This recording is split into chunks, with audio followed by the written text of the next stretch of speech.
Allow me another moment so that we can celebrate a distinguished Kenyan in our midst, a Kenyan American, the first one to win a state assembly seat in Minnesota, the United States of America. In our midst, we have Hulda. Mpigeni makofi jameni. Huyu Mkenya ameenda Marekani na akashinda kiti ya ubunge kule. Asanteni sana. Your Excellencies, distinguished guests, ladies and gentlemen, it is an immense pride that I join you in celebrating the 61st anniversary of our nation's birth.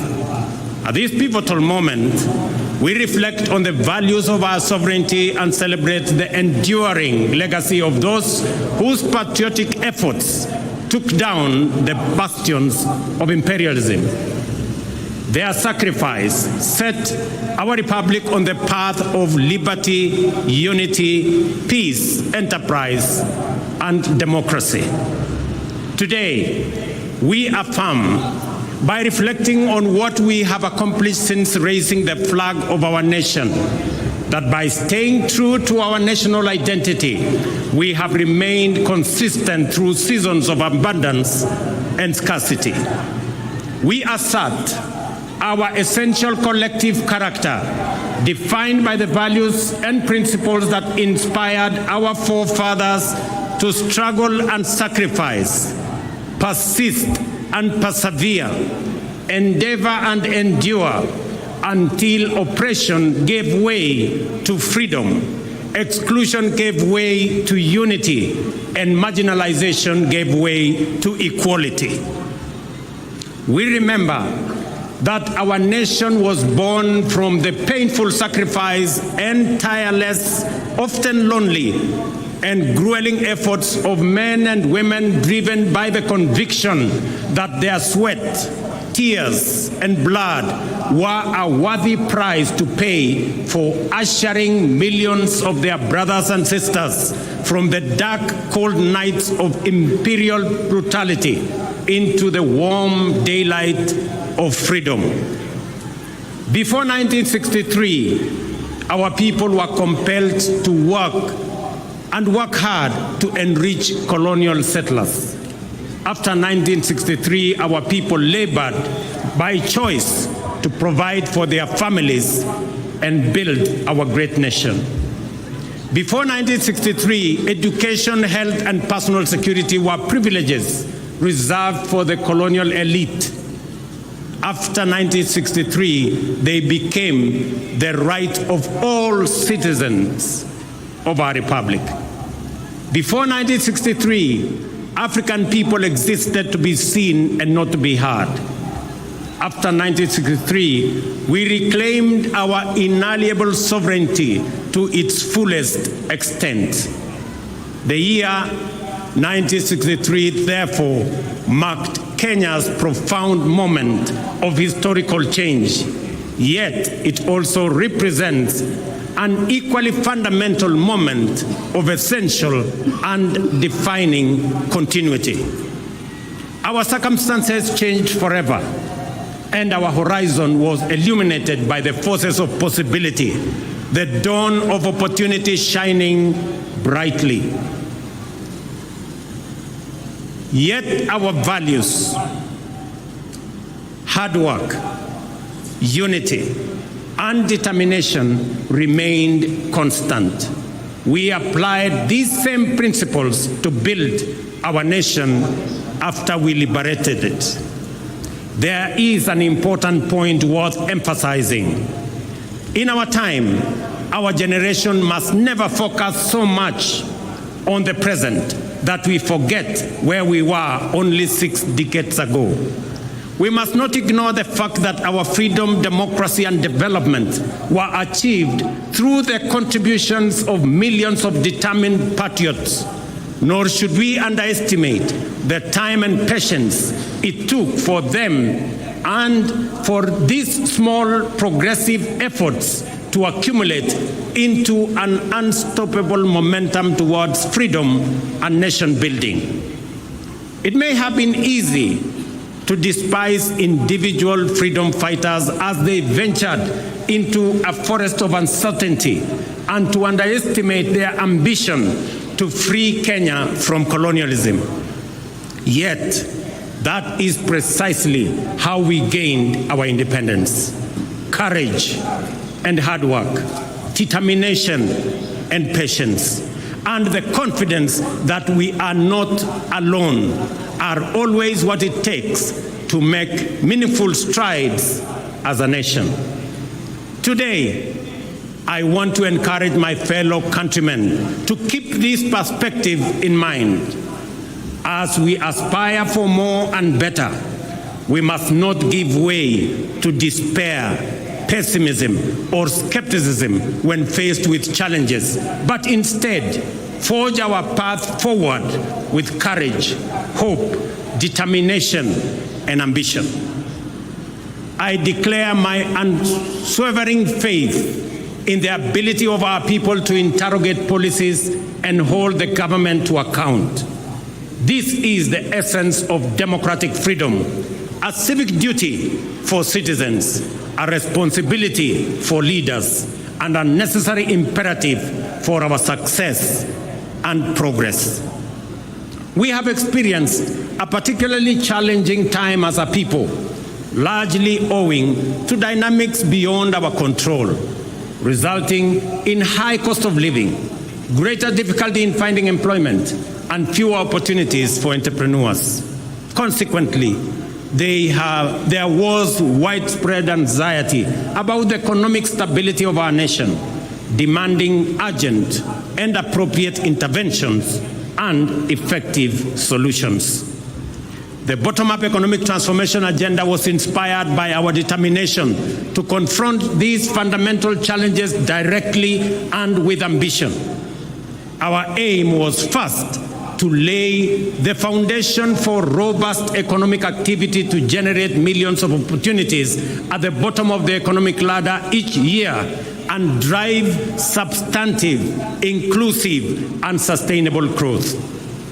Our key priorities were to reduce the cost of living, stimulate enterprise, boost productivity, create jobs, foster a conducive environment for institutional and infrastructural development, and promote investment in manufacturing, industrialization, and export competitiveness.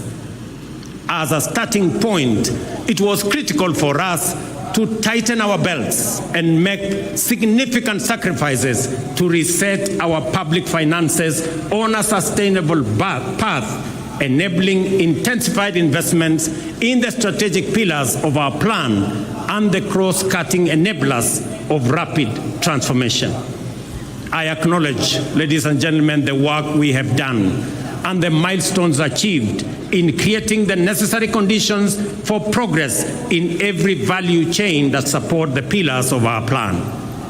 There is a time to resist and a time to accept, a time to deny and a time to admit, a time to doubt and a time to believe. In the face of undeniable evidence, skepticism must give way to confidence, and we must reject the deceptive embrace of disinformation and fake news. The results and positive impact of our collective pursuit of fundamental economic change can no longer be wished away. Ladies and gentlemen, financial inclusion, for example, is now a reality for millions. The Hustler Fund is marking its second anniversary on a highly successful note, having empowered millions by lending a total of 60 billion Kenya shillings so far, liberating millions from predatory lenders and precarious financial situations and enabling them to meet their needs, fund their hustles, and build their credit scores. Our ongoing conversation with borrowers focuses on concerns related to short-term duration, modest loan amounts, and the time required to increase borrowing limits. In response to this feedback, the fund has designed a new product, the bridge loan, to help Kenyans with good credit scores to transition from personal loans to enhanced facilities offering larger loan amounts with longer repayment periods. This will enable Kenyans to pursue bigger opportunities and better investments. Ladies and gentlemen, not only have we registered successive historic gains against the shame of hunger for the last 3 seasons, we are also firmly on the path towards surplus production. This impressive rise in productivity has multiplied the incomes of farmers in maize, tea, sugar, coffee, and dairy value chains. There is no doubt that this agricultural transformation is the direct result of our strategic decisions to shift public resources from consumption subsidies to support productivity. Food is now more accessible to households than before. And as I stated in the State of the Nation address, our country now boasts substantial national food stocks: 95 million 50-kilogram bags of maize, 9 million bags of beans, 10 million bags of wheat, and 2 million bags of rice. Step by step, we are building a food-secure Kenya, where every family can afford and access a meal. Farmers have brought more land under cultivation and produced more per acre than before, thanks to the timely availability of subsidized inputs and extension services. Agro-industries have more raw materials and value addition is on the rise. The agro-industrial sector is also creating more jobs each year as we gear up to compete in various export markets driven by the expanding intra-African trade, opportunities in the European Union market and United Kingdom markets, and our growing competitiveness in the global marketplace. Ladies and gentlemen, the bottom-up economic transformation agenda prioritizes digital transformation as a cornerstone of inclusive economic growth. This is why we are undertaking an ambitious expansion of our national digital infrastructure by deploying fiber optic network to connect over 74,000 public institutions and establish 25,000 public Wi-Fi hotspots, because digital transformation is a critical enabler in creating opportunities across all sectors. We intend to use this infrastructure to extend internet connectivity to 8.5 million homes and businesses and eliminate the digital divide, which undermines technological inclusivity in homes, schools, villages, and counties. I take this opportunity to affirm the significant progress already made and which is accelerating due to the digitization of government services. Through the eCitizen portal, we have digitized 20,855 government services, streamlining public service delivery, enhancing transparency and efficiency, eliminating opportunities for corruption, and increasing visibility and mobilization of public revenues. The transformative power of this single initiative to improve citizen experience with public services and enhance the government's ability to manage public resources effectively highlights the immense value of digital transformation. Additionally, our digital transformation strategy is making significant contributions to skills development and job creation. For example, Ajira and Jitume Digital are advancing our vision to equip 20 million citizens with ICT skills, fostering entrepreneurship, and enhancing inclusive digital literacy. In other words, an additional 20 million Kenyans are being prepared for higher productivity in the digital economy. We have also adopted the integration of creative industry courses into technical and vocational colleges as a reliable mechanism to build a skilled workforce. These robust measures form the foundation of our strategy to promote the emergence of a fully fledged digital economy, leveraging Kenya's position as a regional hub for software development and digital exports. These initiatives are supported by key interventions such as the establishment of institutional and incentive frameworks to promote investments, foster collaboration, and encourage the transfer of digital technologies with a particular focus on artificial intelligence and blockchain. Through these efforts, we are empowering local digital innovators and tech entrepreneurs to drive economic diversification and resilience. Ladies and gentlemen, the discourse around universal healthcare remains lively, with concerns being raised about eligibility for coverage, the capability of health facilities to deliver services, and the alignment of contributions by individuals with benefits.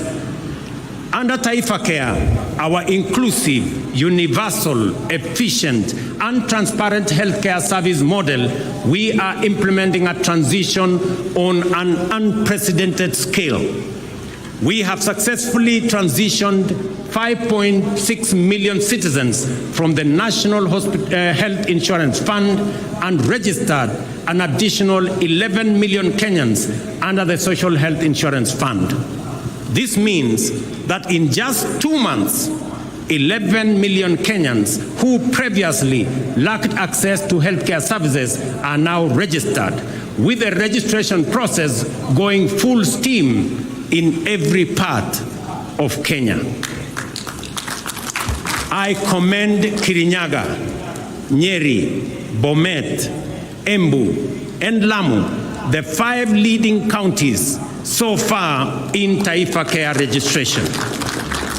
At the same time, I encourage the people of Marsabit, Garissa, Mandera, West Pokot, and Turkana, who have the least registered members, to mobilize, register, and take advantage of the benefits of this transformation program. Taifa Care ensures healthcare access for all registered citizens without discrimination of whatever kind. The program has accurately determined the cost of healthcare services and products, ring-fenced resources for equipment and facility improvement, and leveraged digital technology to radically enhance the management, coordination, and delivery of healthcare, promoting efficiency, transparency, inclusivity, and sustainability. No public service delivery project of this scale and ambition has ever been undertaken in the history of our country.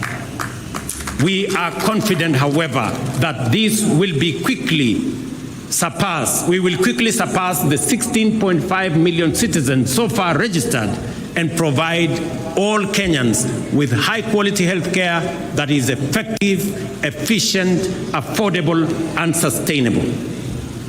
Having said this, I wish to ask you this important question, each and every Kenyan. Have you registered? Nyinyi mmejisajili? Jiandikisha? Those who have registered often find that many of the issues, concerns, fears, and questions are fully addressed to their satisfaction in the registration process. I therefore encourage every Kenyan to register and enjoy the fundamental constitutional right to health care that is being rolled out. Ladies and gentlemen, after 2.25 years, the decent, durable, dignified, and affordable houses we promised Kenyans are finally here. Since September this year, 1,200 affordable housing units have been completed. Additionally, the State Department of Housing has advertised 4,888 units available for sale to the public through the Boma Yangu platform as we talk. Our goal to increase the number of mortgages from 30,000 to 1 million has now shifted gear.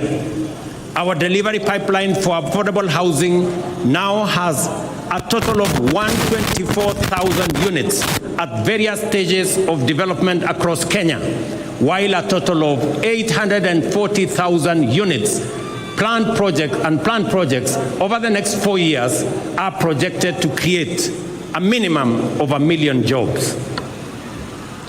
Ladies and gentlemen, despite the multiple challenges and crises we have had to grapple with, we have succeeded in keeping our commitments, taking steady steps towards our aspirations, and moving our nation closer to its destiny. Work is underway across the country, and the opportunities are opening up for many citizens, especially our young people.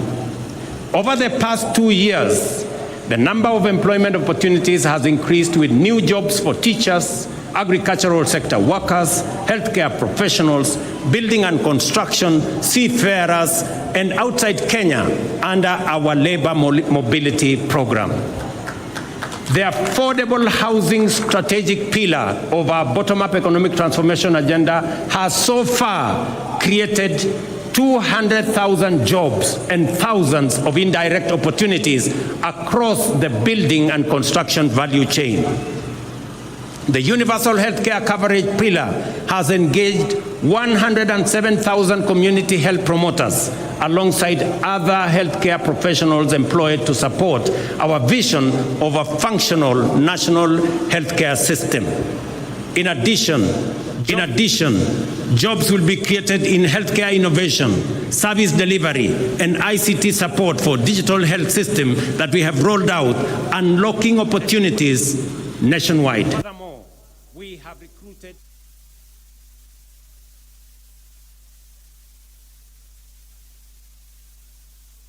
and move the national teacher-to-student ratio closer to the United Nations recommendation of 1 teacher for every 40 learners. This December, we are hiring an additional 20,000 teachers, while our rejuvenated micro, small, and medium enterprise sector has generated 840,000 jobs this year. To address the urgent need to create opportunities for the hundreds of thousands of young men and women entering the labor market annually, we have expanded the employment opportunity spectrum and implemented strategies to secure jobs abroad to facilitate mobility and placement of suitably qualified Kenyans. Since September 2022, more than 243,000 Kenyans have secured international job opportunities in healthcare, in agriculture, and construction sectors, among other sectors. In the last 2 months alone, 12,000 have secured jobs abroad. So far, we have completed bilateral labor frameworks with 7 countries, while agreements with 2 more countries are awaiting signature. Additionally, agreements with 13 other countries are at various stages of negotiations, and we project to connect up to 2 million Kenyans with jobs abroad once this exercise is completed. Our digital superhighway and creative economy program, which involves laying 100,000 kilometers of last-mile fiber optic infrastructure and establishing digital hubs nationwide, is designed to create digital jobs at the grassroots. To date, 690,000 citizens have been trained in digital skills through the Ajira and Jitume programs in various learning institutions, including TVETs and constituency innovation hubs, out of which 180,000 young people have already been linked to online job opportunities, well on track to creating 1 million jobs through this program.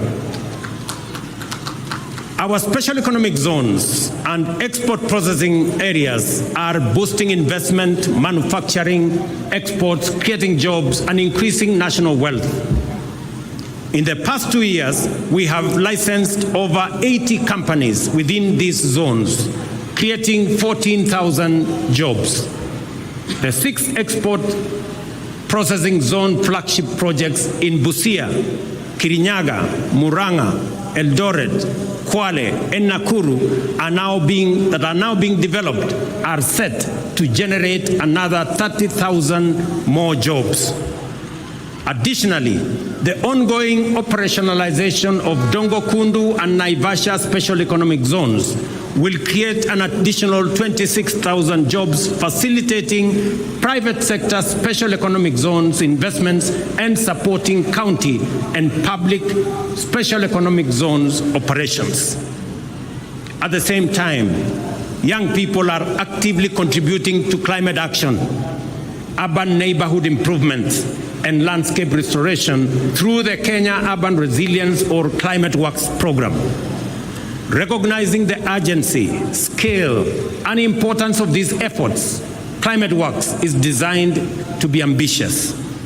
So far, 21,560 Kenyans have been engaged in Nairobi, with nearly 48% being women, reflecting a strong commitment to gender parity. The program will soon be expanded nationwide to engage 200,000 young men and women in critical infrastructure and environmental projects within our towns, cities, and communities. This initiative not only offers opportunities, but also empowers young people to strengthen the foundations of urban living and tackle climate change. We are also investing in local content creation to enhance the quality and competitiveness of Kenyan creative products for export, while facilitating the development of digital platforms to contribute and to distribute Kenyan creativity to global audiences. I am confident that we are firmly on course to transform opportunities for our creative industry. I salute the actors in our creative space whose work brings life to our cities, streets, and screens. Yet, their achievements are overshadowed by injustice. Musicians, who are the heartbeat and soul of our culture, have long been denied their rightful earnings. It is unacceptable that an artist earns as little as 10,000 shillings a year, while those tasked with collecting their royalties pocket millions monthly. This injustice, ladies and gentlemen, must end. The Kenya Copyright Board, in conjunction with industry players and e-citizen, must establish a transparent, real-time system for royalty collection and distribution to rightful owners and beneficiaries. As we champion this cause, Kenya is also preparing for global leadership by bidding to host the 2026 World Creative Economy Conference, signaling our commitment to celebrate our talent and showcase our vibrant culture to the world. Hosting this conference will be a bold declaration of Kenya's leadership in the creative economy. Our committed interventions are creating jobs and opportunities, and this is only the beginning. We are building on the foundation we have laid to create more jobs going forward. The essence of the bottom-up economic transformation agenda is to enhance our capacity for incremental achievement and thus accelerate our progress in delivering our commitment for the benefit of all Kenyans. What I wish to emphasize on this Jamhuri Day is that regardless of our difficult circumstances and despite obstacles, resistance, and anxiety, it remains the mandate of leadership to keep true to their word and the duty of government to deliver. We have every intention to fulfill our commitments and are at the point where the first projects are successfully entering maturity. The deliberate and intentional effort to develop effective strategies for creating employment opportunities within our broader economic transformation agenda is bearing fruit. From the current numbers, it is clear that employment opportunities, whether domestic, international, or online, will increase significantly in the coming days.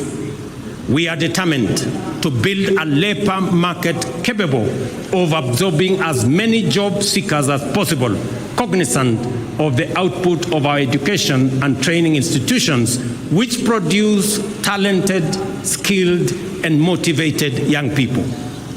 By doing the hard work and heavy lifting now, we are laying the foundation for citizens to seize opportunities in the coming future.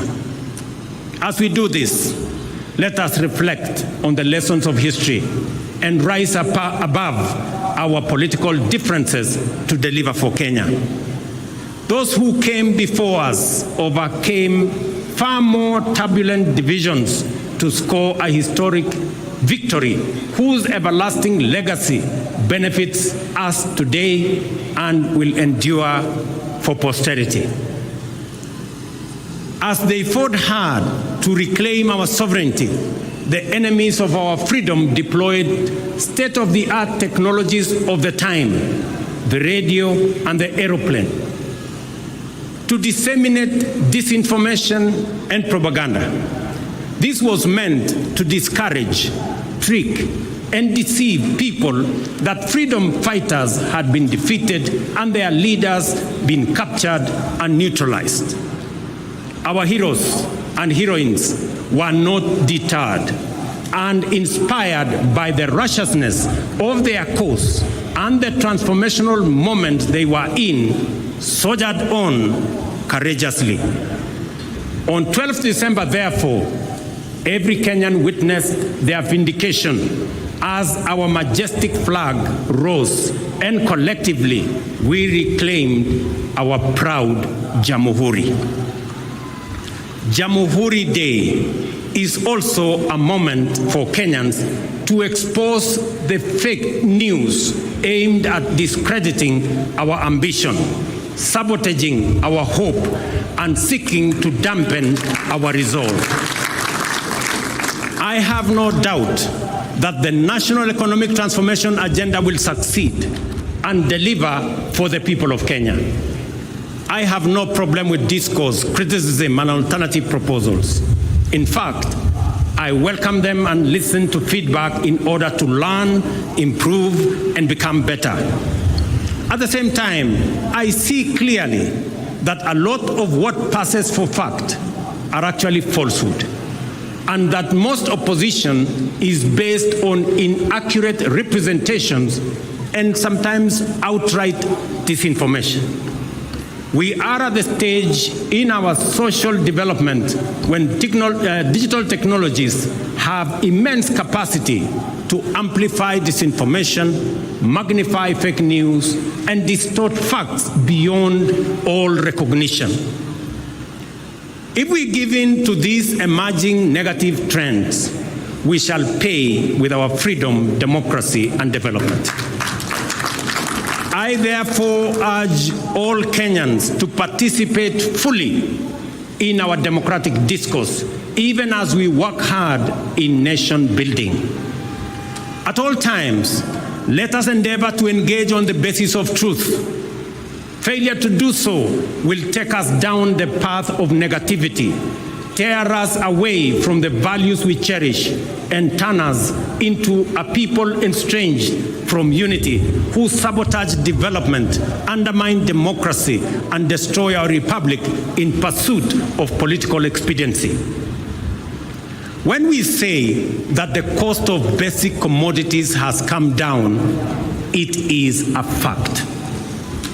When we say that inflation has come down, it is a fact. When we say that our farmers are producing more and better, it is a fact. When we say that Kenyans who have registered for Taifa Care are receiving better services than before, it is a fact. We encourage everyone, including our critics, to engage on the basis of facts and the truth. If some of us persist in the culture of reckless negativity, for how long will cynics mobilize Kenyans to deny facts that they can feel, that they can touch, and they can see? What will they say in a few weeks' time when we begin to give keys to new homeowners of our affordable housing units? What will they say at the thousands of plumbers, electricians, teachers, health workers, building and construction workers, digital workers, and many more who are already at work, including the 300 young men and women who yesterday were flagged off by my deputy to go and work abroad, joining thousands who are already abroad.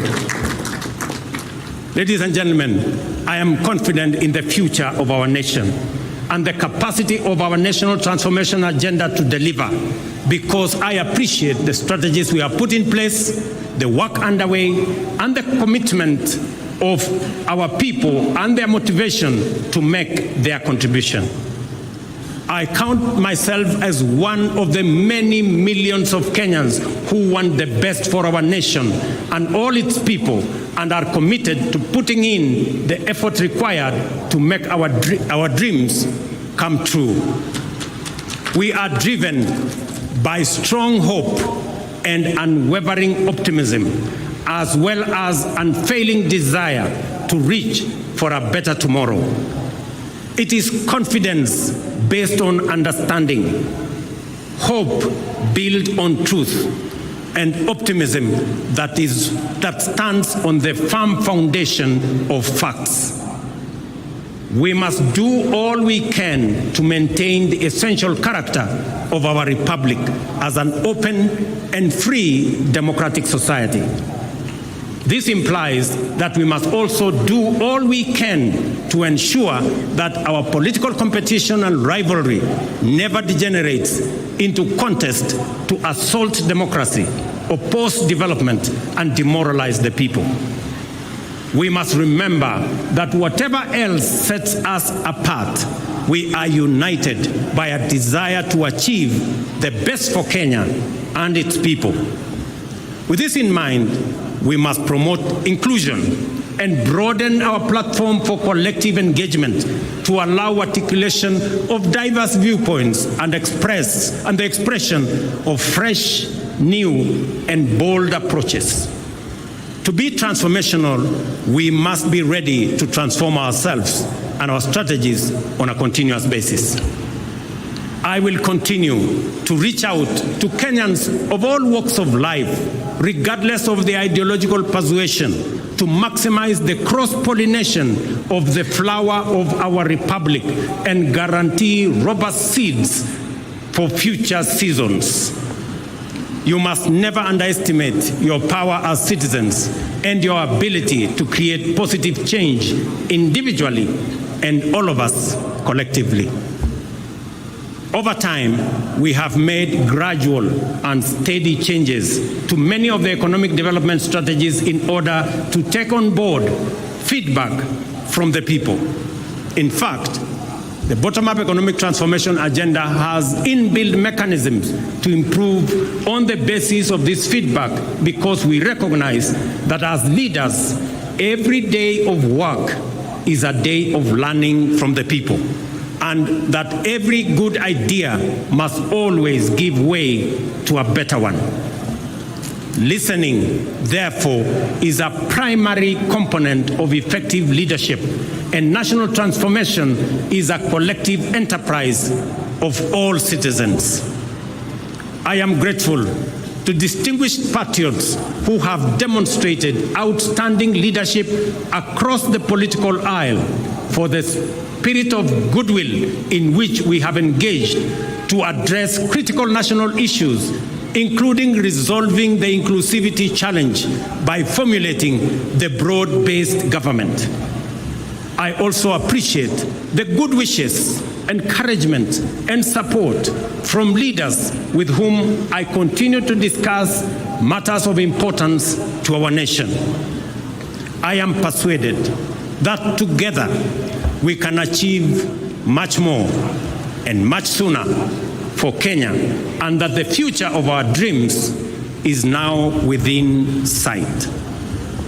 I readily concede that we are yet to reach the destination of our aspirations because we have not yet delivered fully on our commitments.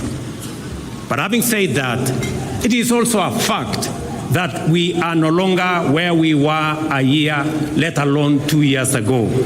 We have moved beyond pledges and commitments and are now making progress in our implementation strategies.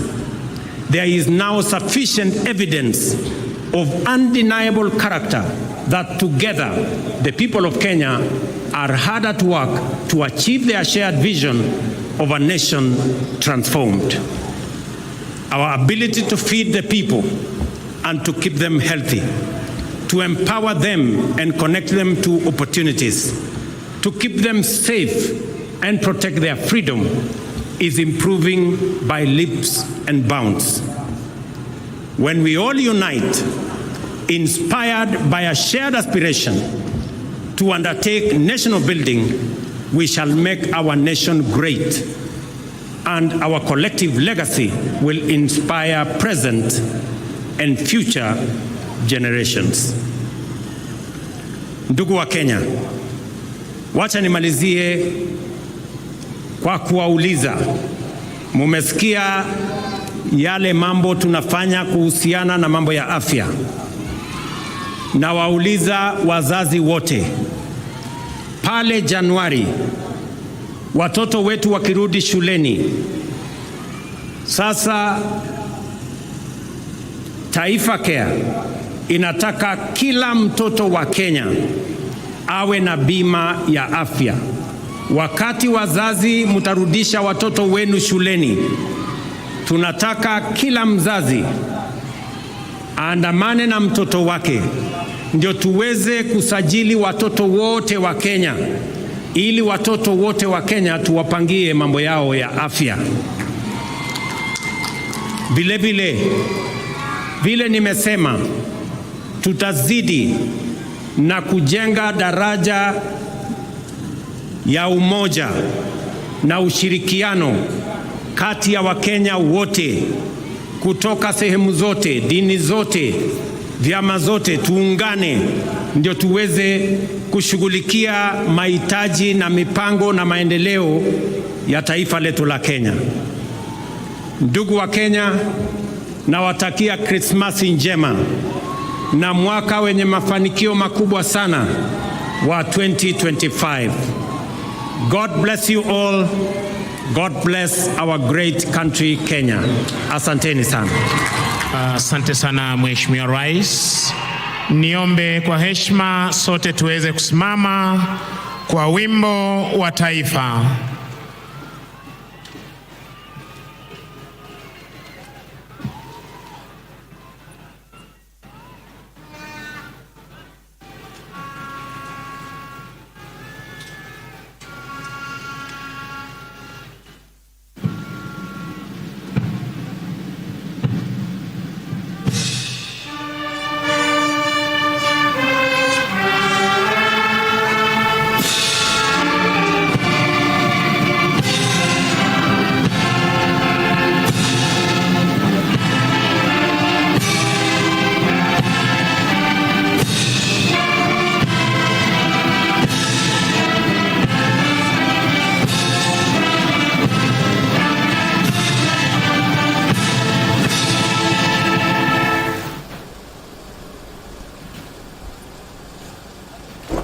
Basi wananchi wazalendo, tutulie ili niweze kumpisha mwenzangu aweze kutupa itifaki ya kufumukana mahali hapa.